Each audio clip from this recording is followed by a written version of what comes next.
Video बनवायला actually उशीर झाला, कारण की जर आपण साऊथचं राजकारण पाहिलं, जेव्हा विजय जिंकला त्याच्यानंतर तो स्टॅनलीच्या घरी गेला, त्याची भेट घेतली, त्यांनी एकमेकाचा सत्कार केला आणि जेव्हा विजय जिंकल्यानंतर स्टॅनलीने खुद्द सांगितलं की शपथविधीमध्ये किंवा सरकार बनवण्यामध्ये मी कुठेही अडथळा आणणार नाही.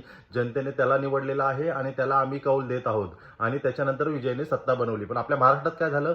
महाराष्ट्रात जी सत्तेवरती होती त्यांना खाली पाडलं, त्याच्यानंतर त्यांचे पक्ष फोडले गेले आणि खूप साऱ्या गोष्टी घडल्या. जनतेने कोणाला मतदान दिलं हे जनतेलाच माहीत नाही आणि सगळे पक्ष एकत्र येऊन आता सत्ता चालवत आहेत.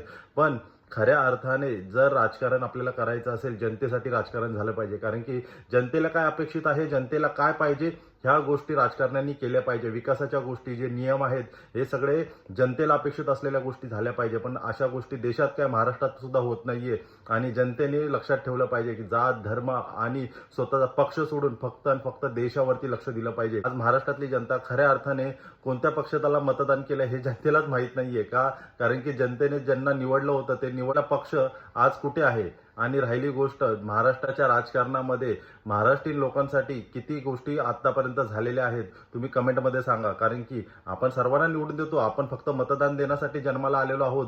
पण खऱ्या अर्थाने आपल्या महाराष्ट्रामध्ये मराठी माणसाचा विकास होतोय का, हे सुद्धा पाहणं तेवढंच गरजेचं आहे. जर मला खऱ्या अर्थाने महाराष्ट्राचा विकास पाहिजे, फक्त आणि फक्त महाराष्ट्र धर्म हाच आपला खरा धर्म आहे. छत्रपती शिवाजी महाराजांनी सांगितलेल्या गोष्टींवरतीच जो कोणी काम करेल त्याच व्यक्तीला आपण निवडून दिलं पाहिजे आणि राजकारण हे जनतेसाठी झालं पाहिजे, स्वतःच्या विकासासाठी नाही. हे नेत्यांना ठणकावून सांगा. जय महाराष्ट्र.